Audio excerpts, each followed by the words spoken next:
Salam everyone. So this is IBA BBA round 2 2017 और अगर आप IBA की वेबसाइट पर देखें तो दिस इज सैम्पल पेपर 12 सही है। सो ये हमारी लास्ट वीडियो है इस पेपर की। मैंने ऑलरेडी पहले ही 4 वीडियोस बनाई हुई है जिसमें हर वीडियोस में 10 क्वेश्चंस कवर हुए हुए। So this is our last video and we have covered last 10 questions in this video, that is question 41 to question 50 सही है। बाकी you can always write me back on my email which is mentioned here, teacher@outlook.com, if you have any query। बाकी चलते हैं अपने next question 41 की तरफ। हाँ, तो ये क्वेश्चन 41 है तो इसकी तरफ देख लेते हैं। अच्छा, मैं इस ऑप्शन पे मैं अभी बाद में आता हूँ, पहले ऑप्शन 2 देख लेते हैं और ऑप्शन 3 के उसका क्या सीन है। तो ऑप्शन 2 पे अगर आप देखें तो ये x plus Y plus Z है, वैसे ये तो कोई एक इवन होगा ना, कोई सा भी एक इवन ले लो। जैसे अगर मैं z को 2 ले लूँ और x प्लस वाई मेरा ऑड है तो ये 1 प्लस 1 2, तो ये मेरे पास आंसर इवन आ रहा होगा सही है। तो कहने का मकसद ये कि अगर आप दो ऑड को ऐड कर दो किसी, सही है, जैसे 3 प्लस 5 8, तो आंसर मेरा ऑटोमेटिकली इवन आ रहा है सही है, 3 प्लस 5 8, और उसमें मजीद मैं अगर इवन भी ऐड कर दूँ ना तो मेरा आंसर इवन नहीं रहेगा सही है। तो और जैसे ये 7 प्लस 9, तो कोई भी दो ऑड नंबर में ऐड करो ना मेरा आंसर इवन हो जाएगा, समझ आ रही है। तो उसके बाद अगर एक और कोई इवन नंबर ऐड करूँगा तो मेरे पास आंसर इवन ही आएगा सही है।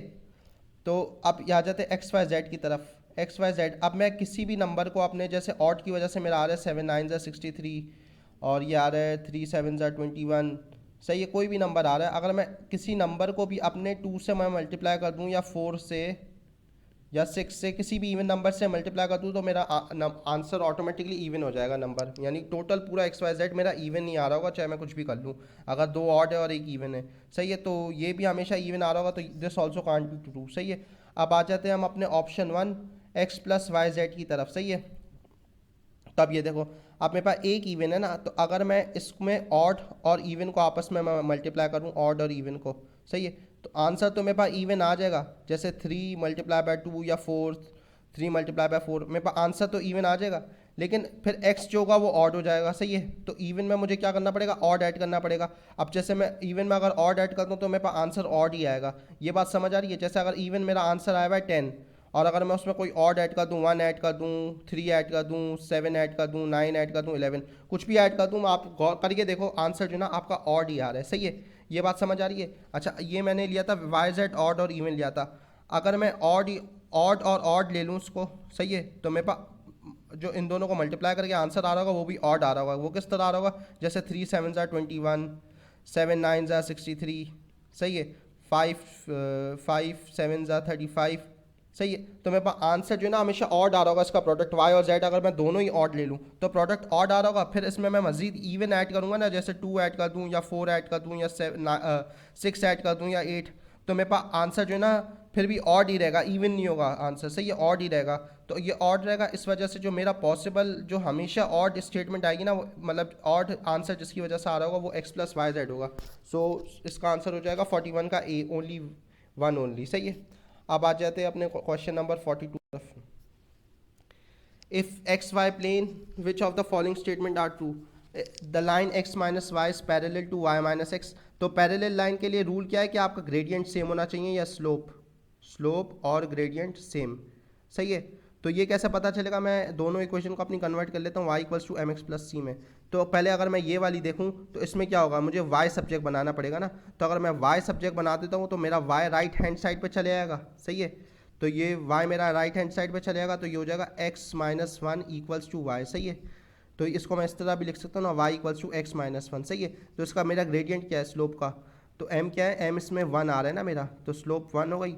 और इसी तरह आप यहाँ पे देखो तो y equals to M X plus C, तो यहाँ पे मेरा m जो है ना -1 है, तो वहाँ 1 है और एक यहाँ -1 है, तो ये मेरी पैरेलल नहीं है लाइन। तो ये तो मेरी स्टेटमेंट गलत हो गई, पैरेलल होती तो दोनों का ग्रेडियंट 1 होता या तो दोनों का -1 होता सही है।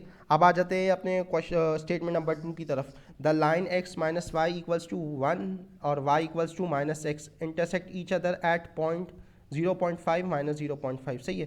तो आसान तरीका ये आप प्लग इन करके देख सकते हैं वैल्यू।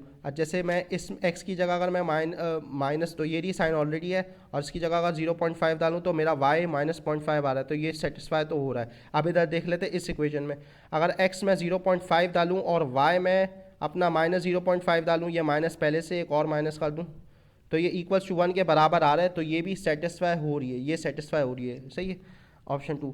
नहीं तो आप इसको सॉल्व भी कर सकते हैं सिमिल्टेनियसली एक तरीके से, जैसे x minus Y equals to 1 दिया हुआ है और आपके पास y equals to minus X है, तो मैं क्या कर सकता हूँ, सब्सटीट्यूट कर लेता हूँ, सब्सटीट्यूट इक्वेशन 2 इन इक्वेशन 1, तो ये क्या हो जाएगा, x और y की जगह क्या आ जाएगा, माइनस एक्स इक्वल्स टू 1, तो x प्लस एक्स हो जाएगा ये, which is 2x equals to 1, और x आपका 0.5 आ जाएगा।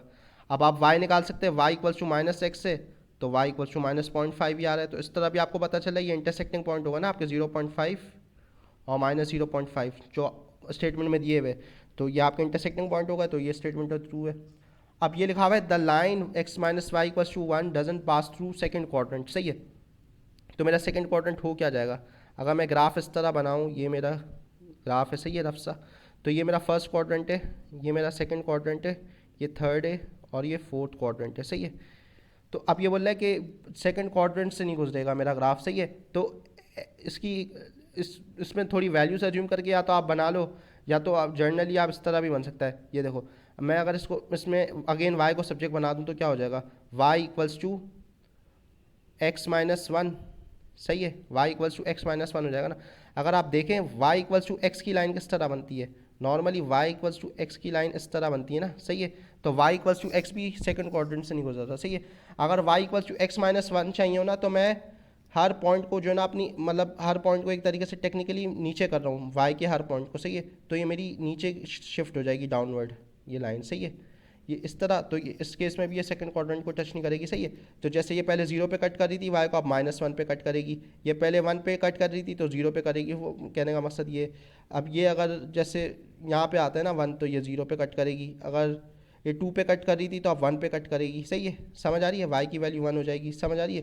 तो एक यूनिट से ये पूरा ग्राफ डाउनवर्ड शिफ्ट हो जाएगा, सही है। तो अगेन मेरा सेकंड क्वाड्रेंट को तो टच ही नहीं कर रहा, सही है, तो दिस इज़ ऑल्सो ट्रू, तो मेरा आंसर क्या हो जाएगा, 42 इज डी, सही है। अब आ जाते हैं अपने क्वेश्चन 43 की तरफ। In the x Y plane the graph of function has intercept x at -9 -3 and 3 which of the following would define f. अच्छा, हैज़ एक्स इंटरसेप्ट्स, सही है, एक्स इंटरसेप्ट्स होने का क्या मतलब, जैसे अगर ये कर्व है ना, ये देखो यहाँ और यहाँ, ये एक्स इंटरसेप्ट कहलाएंगे, सही है। एक्स एक्सिस पे जाके कट कर रहा है ना, वो एक्स इंटरसेप्ट कहलाएगा, तो वहाँ पे वाई क्या हो जाता है, ज़ीरो। वाई ज़ीरो होने का मतलब कि मेरा पूरा फंक्शन ही ज़ीरो है, समझ आ रही है, एफ ऑफ एक्स, या इसको मैं वाई भी बोल सकता हूँ, equals to let's say for example x square plus 2x plus 1 कुछ है, सही है। तो अगर y की वैल्यू ज़ीरो है किसी x के कोऑर्डिनेट पे, तो मतलब इसकी मेरी सॉल्यूशन ही मतलब एक्सिस के रूट्स होंगे ना, मैं यूँ बोल सकता हूँ ना, समझ आ रही है। तो अगर इसके रूट्स क्या क्या है, x इक्वल्स टू -9 है, x इक्वल्स टू -3 है और x इक्वल्स टू 3 है, तो मैं ये बोल सकता हूँ x प्लस 9 इसका एक फैक्टर हो जाएगा, x प्लस 3 इसका दूसरा फैक्टर हो जाएगा, x माइनस 3 इसका तीसरा फैक्टर हो जाएगा, सही है। तो अगर आप देखो तो इन ऑप्शंस में x प्लस 9 बाहर है, तो मैं x प्लस 9 उसको बाहर रहने देता हूँ, ये आ गया एक फैक्टर, और x प्लस 3 और x माइनस 3 इन तीनों को मल्टीप्लाई कर लेते हैं, x प्लस 9 बाहर रहने देते हैं। तो अगर मैं इन दोनों को आपस में मल्टीप्लाई करूँ तो क्या आ जाता है, x square plus 3x minus 3x plus 3 into -3 -9, तो ये हो जाएगा x plus 9 into x square, ये कैंसिल आउट हो जाएंगे -9, सही है। तो ये मेरा मैच किससे हो रहा है, आंसर बी से मैच हो जाएगा, सही है। तो 43 का आंसर हो जाएगा मेरा बी, सही है। Now let's move on to question number 46, sorry question number 44।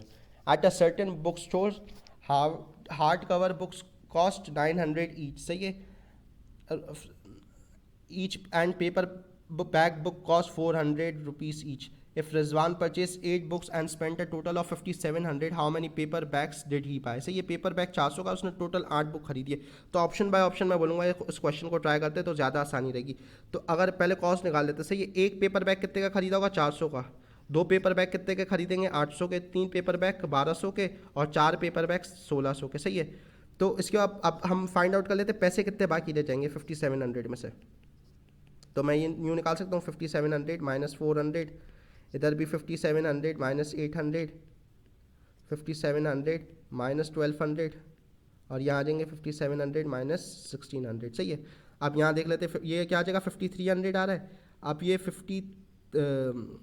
50 sorry 4900 आ जाएगा ये आ जाएगा आपके पास 55 4500, सही है, और ये आपके पास आ जाएगा 51 4100, सही है। अब ये देखो इस ऑप्शन ए में जो है ना हमने सिर्फ एक पेपर बैग खरीदा है, टोटल 8 बुक खरीदी है ना, तो फिर इसका मतलब 7 हार्ड कवर खरीदे होंगे। तो इसको 7 से डिवाइड करके देखो आपके पास कोई होल नंबर आ रहा है, कोई होल नंबर आ रहा है, नहीं आ रहा। 7 7 सा 49, 7 8, सही है, 7 8 सा 49 या 7, सही है। मतलब मेरे पास इसकी कॉस्ट आनी चाहिए ना इस तरह होल नंबर में 7, समझ आ रही है, या इस तरह करके देख सकते हैं, दूसरा तरीका भी सही है। अब मैं क्या खरीदूंगा, अब इस ऑप्शन में मैं 7 हार्ड कवर्स बुक खरीदूंगा ना, तो 7 हार्ड कवर मेरी कितने की आएगी 6300 की, लेकिन ये तो 5300 आ रहा है, तो ये सही नहीं हो सकता। इस ऑप्शन में मैंने 2 पेपर बैग खरीद ली, तो मैं 6 हार्ड कवर खरीदूंगा ना, 6 हार्ड कवर मेरे को कितने के पड़ेंगे 6 9 ज़ा 5400, तो ये भी गलत हो रहा है। अब इसमें देख लेता हूँ मैं, ऑप्शन सी में मैं क्या कर रहा हूँ, मैंने 3 पेपर बैग ऑलरेडी खरीद लिए, तो अब मैंने टोटल 8 खरीदी है, तो उसमें से फिर इसका मतलब 5 हार्ड कवर होगी, तो 5 हार्ड कवर कितने की पड़ेगी 4500 की, क्योंकि 5 900 सा 4500, सही है। तो ये ऑप्शन करेक्ट लग रहा है सी, सही है, समझ आ रही है। Now let's move on to question number 45। अच्छा, दिस इज क्वेश्चन नंबर 45। इसमें क्या लिखा हुआ है, Rubina is 12 years younger than Shaista, सही है। रुबीना 12 साल छोटी है शाइस्ता से, सही है। तो मैं अगर ये बोलूँ कि फ़िलहाल शाइस्ता एक्स ईयर की है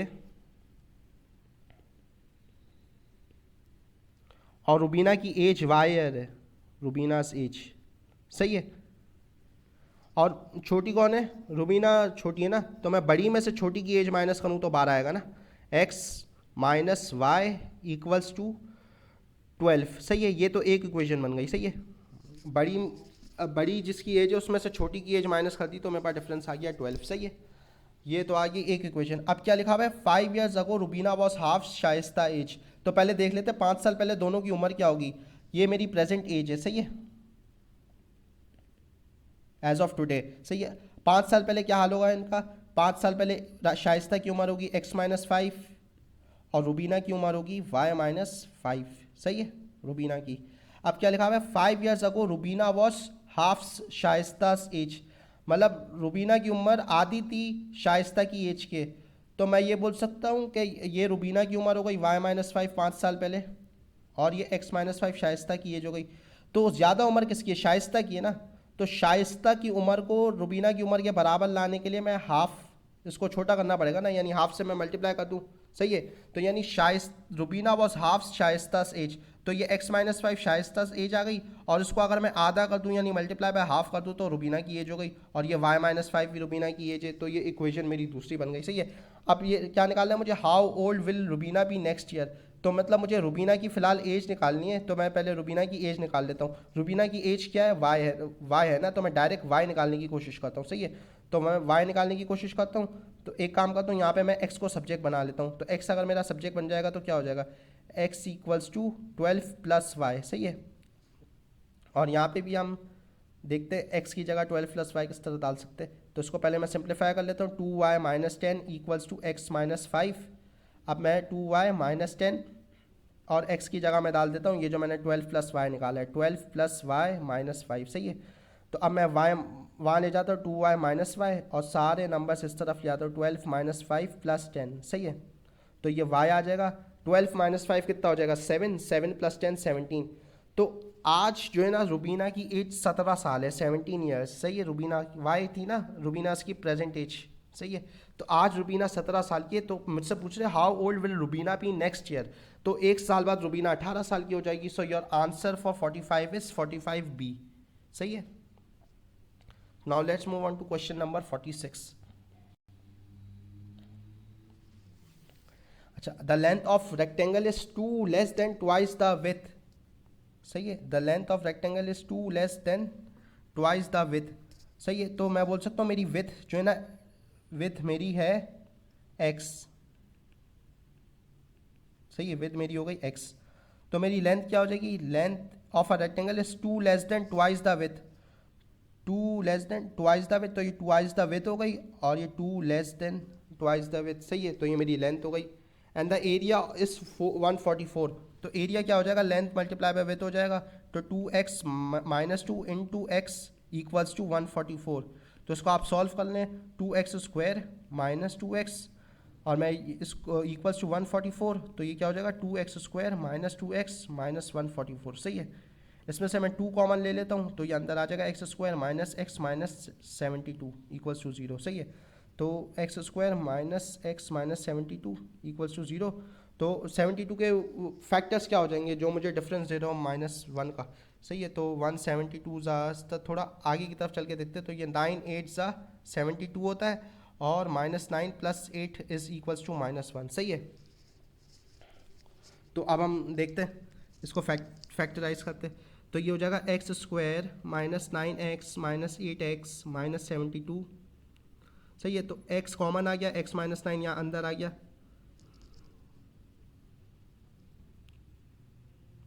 और ये मेरा +8x है, क्योंकि -9 + 8 -1 होता है, तो ये मेरा +8 कॉमन आ गया और ये मेरा x माइनस 9 आ गया यहाँ equals to 0, x equals to -8 और x इक्वल्स टू 9, सही है।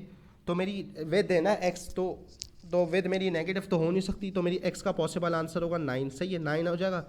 तो अब मुझसे पेरीमीटर पूछ रहे, तो पहले मैं देख लेता हूँ, विद मेरी 9 हो गई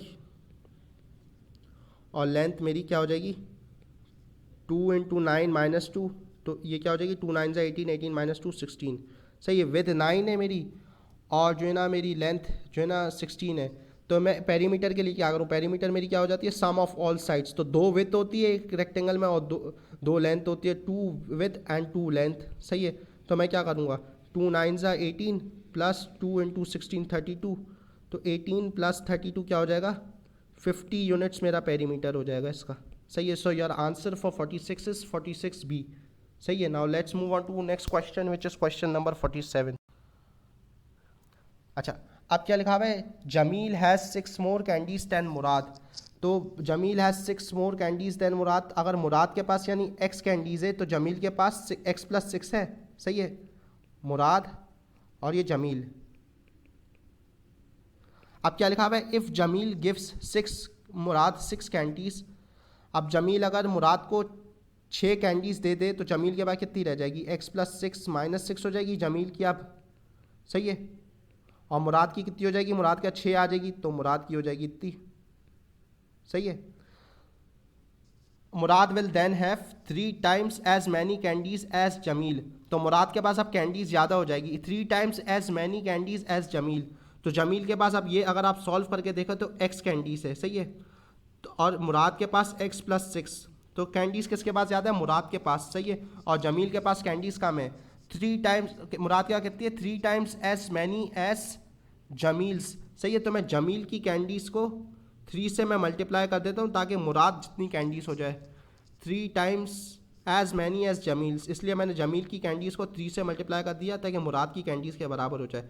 तो अब देख लेते हैं मुराद के कितनी कैंडीज़ है, 3, मुराद की कैंडीज़ थी x, तो 3x इक्वल्स टू x + 6 और ये हो जाएगा 3x - x इक्वल्स टू 6 और ये हो जाएगा 2x इक्वल्स टू 6 और x इक्वल्स टू 3। तो मुराद के पास कितनी कैंडीज़ है 3, सही है। तो 47 का आंसर हो जाएगा 47C। Now let's move on to next question which is question number 48। Guys, this is question number 48. If x smiley face y equals to x + 2y and x sun y equals to x into x - 5, find 5 sun - 4 bracket close smiley face 3, सही है। तो इसको step by step solve करते हैं, सही है। तो पहले ये चीज़ सॉल्व कर लेते हैं जो ब्रैकेट के अंदर दिया हुआ है 5 sun - 4, सही है। तो ये मैं इस तरह इसको यूज़ करके सॉल्व कर सकता हूँ ना, इसकी जगह 5 आ गया और इसकी जगह -4 आ जाएगा, सही है। तो मेरा x किसके बराबर हो जाएगा 5 के और यहाँ पे भी x 5 के बराबर हो जाएगा, y -4 के, तो ये माइनस एज इट इज आ गया और ये y का -4 आ गया, सही है। तो इसको सॉल्व कर लेते, 5 × ये खोलूँगा तो +4 हो जाएगा, 5 + 4 9 और ये हो जाएगा 5 9 = 45, सही है। तो इसका आंसर मेरा आ गया 45। अब क्या करना है मुझे 45 और ये स्माइली फेस मैंने यूँ बनाया, ये निकालना है 45 to 3, सही है। अब मुझे 45 to 3 निकालना है, तो ये मेरा 45 हो जाएगा और ये मेरा 3 हो जाएगा। तो यहाँ मैंने 45 रख देना है और यहाँ y की जगह मैंने 3 रख देना है, सही है। तो 45 + 2 3 = 6, तो मेरा आंसर हो जाएगा 51। सो your answer for this is 48D, सही है। किसी भी ऑप्शन में आपका 51 आंसर नहीं है, तो your answer is 48D। Now let's move on to next question which is 49। अच्छा guys, this is which of the following is the same as i to the power of 103 note i iota equals to under root minus one. सही है, तो आप इसकी एक कोई थोड़ी बहुत सीरीज टाइप की बन रही है तो वो देख लेते हैं। सही है, तो ये मेरा आई ये हो जाएगा, ये आई स्क्वायर हो जाएगा, ये आई क्यूब हो जाएगा, ये आई फोर, ये आई फाइव। सही है, तो एक एक करके वर्कआउट कर लेते हैं। आई तो मेरा ये है अंडर रूट माइनस वन। सही है, आई स्क्वायर मेरा क्या हो जाएगा, आई स्क्वायर मेरा हो जाएगा under root minus one into under root minus one which can be written as minus one. सही है, तो ये मेरा माइनस वन आ गया। अब आई क्यूब क्या हो जाएगा, ये माइनस वन जो आई स्क्वायर आया हुआ है इसको मैं अगर आई से मल्टीप्लाई कर दूँ तो ये क्या हो जाएगा, minus under root i, sorry minus into under root minus one. सही है, तो ये मेरी आई क्यूब की वैल्यू हो जाएगी, minus into minus under root one.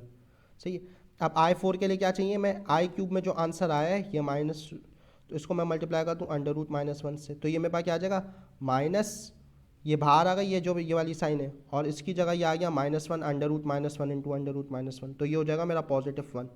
तो ये मेरे पास वन आ गया। सही है, अब ये देख लो, ये इस तरह जो है ना चार टर्म्स के बाद जाके मेरा नंबर वन हो जाता है ऑटोमेटिक। तो अब वन को मैं, अब ये आई फाइव मुझे चाहिए तो मैं क्या करूँगा, आई फोर में मेरा अगर वन आया है ना तो मैं उसको वापस अंडर रूट माइनस वन से मल्टीप्लाई करूँगा तो ये मेरे पास अंडर रूट माइनस वन आएगा। समझ आ रही है, तो ये मेरे पास अंडर रूट माइनस वन आ जाएगा। इसी तरह आई सिक्स आप निकालेंगे तो अब आई सिक्स क्या आएगा आपका, under root minus one into under root minus one which is minus one. सही है, तो आई सिक्स आपका आ रहा होगा माइनस वन। इसी तरह आप आई सेवन निकालेंगे क्या आएगा, minus one into under root minus one, तो ये आपका आ जाएगा माइनस रूट माइनस वन, ये माइनस वन है। सही है, तो आपका आई सेवन आ रहा है, i to the power of seven आ रहा है अंडर रूट माइनस वन, और आपका आई एट फिर क्या आ जाएगा, i eight equals to under root minus one into minus under root minus one. तो ये क्या हो जाएगा, ये माइनस क्या बाहर ले लिया मैंने, और फिर ये under root minus one into under root minus one हो जाएगा, और ये प्लस वन आ जाएगा। सही है, तो आप एक गौर करें हर चीज़, देखिए ये सेम पैटर्न चल रहा है। सही है, ये जो i to the power one है वो i to the power five है, ये जो आई स्क्वायर है ये i to the power of six है, ये जो i to the power of three है वो i to the power of seven है, जो ये i to the power of four है ये i to the power of eight है। सही है, तो इस तरह मैं बोल सकता हूँ कि मेरा अगला जो है वो i to the power of 12 जो है वो वन हो जाएगा। इस तरह i to the power of 16। सही है, तो मतलब मैं पावर को अगर मैं फोर से मल्टीप्लाई करता जाऊँ ना, जैसे फोर टू ज़ा एट। सही है, तो ये i to the power of eight आ गई, ये मेरा i to the power of eight one के बराबर हो जाएगा। सही है, और इसी तरह i to the power of 12 one के बराबर हो जाएगा। तो अब मैं ये बोल सकता हूँ कि मेरा i to the power of 100 है वो भी मेरा वन के बराबर हो जाएगा। सही है, क्यों, क्योंकि ये इसकी 100 की पावर 4 से डिविजिबल है। सही है, तो जिसकी पावर 4 से, जैसे 8 की पावर 4 से डिविजिबल है ना, तो इसका आंसर आ रहा है वन, तो आई 100 भी मेरा वन के बराबर हो जाएगा। अब जब आई 100 मेरा वन है तो आई 101 के लिए मैं क्या करूँगा, आई 101 के लिए मैं इस वन को अंडर रूट माइनस वन से मल्टीप्लाई करूँगा। सही है, तो मेरे पास क्या आ जाएगा, अंडर रूट माइनस वन आ गया, और आई 102 के लिए मैं क्या करूँगा, under root minus one into under root minus one करूँगा तो ये मेरे पास माइनस वन आ जाएगा। आई 103 के लिए मैं क्या करूँगा, minus one into under root minus one करूँगा तो ये मेरे पास minus under root minus one आ जाएगा। सही है, तो अगर आप गौर करें ना, ये minus under root minus one का क्या मतलब है। सही है, ये अंडर रूट माइनस वन मेरा आई के बराबर है ना, तो इसका आंसर हो जाएगा माइनस आई। तो i to the power of three मेरा बराबर, i to the power of 103 मेरा बराबर हो जाएगा माइनस आई के। सही है, सो योर आंसर इज 49 का डी।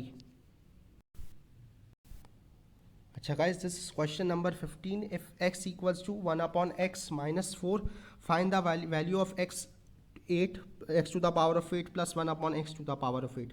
तो ये काफ़ी ट्रिकी सवाल है, लेकिन देख लेते हैं किस तरह सॉल्व होगा। सही है, तो एक काम करते हैं कि इसको मैं इस तरह लिख सकता हूँ, x minus one upon x equals to minus four. सही है, ये मैं इसको इस तरह लिख लेता हूँ। सही है, अब मैं क्या करता हूँ, इसकी दोनों साइड स्क्वायर कर लेता हूँ।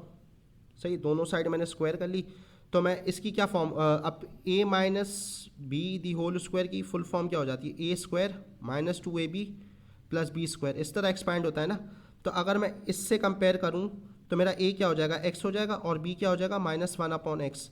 तो मैं इस डब्बे में एक्सपैंड करते वक्त रख लेता हूँ, तो a स्क्वायर मेरा क्या हो जाएगा, एक्स स्क्वायर माइनस टू, ए की जगह मेरे पास वापस x आ गया, और b मेरा बराबर हो जाएगा 1 अपॉन एक्स के। सही है, 1 अपॉन एक्स। सही है, और इसी तरह प्लस बी स्क्वायर, तो बी मेरे पास 1/x ही है, तो ये 1/x स्क्वायर हो गया। सही है, समझ आ रही है। तो अब ये किसके बराबर है मेरा, ये -4 × -4 16 हो जाएगा। तो ये हो जाएगा एक्स स्क्वायर, ये x और x कैंसिल हो गया, -2 + 1/x स्क्वायर इक्वल्स टू 16। सही है, तो मैं इसको यूँ लिख सकता हूँ सिंप्लीफाई करके, x स्क्वायर + 1/x स्क्वायर, और इस -2 को अगर मैं उस तरफ ले जाऊँ इक्वल्स टू के, तो ये +2 हो जाएगा वहाँ जाके, तो ये 18 हो गया। सही है, अब मैं वापस दोनों साइड को स्क्वायर कर लेता हूँ। सही है, दोनों साइड को स्क्वायर कर लेता हूँ, तो अब मेरी a + b the whole square की फुल फॉर्म क्या हो जाएगी, a² + 2ab + b स्क्वायर, इस तरह होती है ना। तो मैं a की जगह क्या आ जाएगा, x स्क्वायर आ जाएगा, और b की जगह 1/x स्क्वायर आ जाएगा। तो प्लग इन करके देख लेते, तो a स्क्वायर, तो ये x स्क्वायर तो अंदर है, और फिर ये मज़ीद स्क्वायर हो गया, +2, और a की जगह यहाँ x स्क्वायर आ गया, b की जगह 1/x स्क्वायर आ गया, + b स्क्वायर, तो b अंदर डाला मैंने ब्रैकेट के अंदर 1/x स्क्वायर, और उसको मज़ीद स्क्वायर कर दिया। सही है, और ये मेरा बराबर हो जाएगा 18 स्क्वायर के। सही है, 18 स्क्वायर सॉल्व करके देख लेते क्या आ रहा है। 18 स्क्वायर आपका आ जाएगा 324। सही है, 324 आ जाएगा।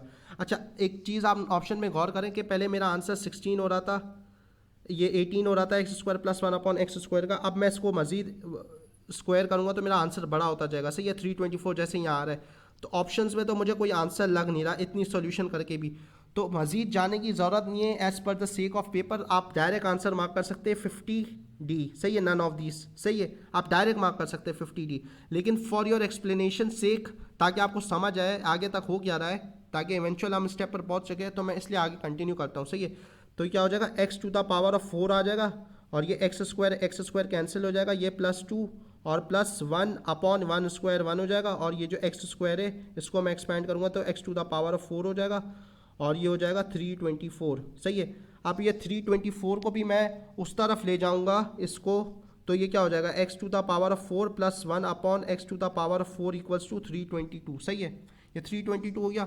अब मज़ीद मैं इसको स्क्वायर कर लेता हूँ।